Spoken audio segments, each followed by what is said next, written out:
Эдуард Успенский, птичий рынок, птичий рынок, птичий рынок, с золотым июньским днем между клеток и корзинок ходим с папой вдвоем. Видим, рыбки продаются, плавники горят огнем. Мы на рыбок посмотрели и решили, что берем.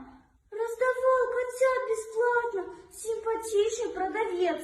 На котят мы посмотрели, посмотрели, посмотрели и забрали наконец. Тут нам белку предложили. Сколько стоит?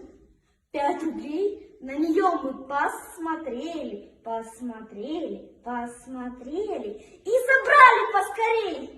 И совсем перед уходом мы увидели коня. На него мы посмотрели, посмотрели, посмотрели и купили для меня. А потом пошли домой, всех зверей забрав с собой. Вот подходим к нашей двери и решили постучать.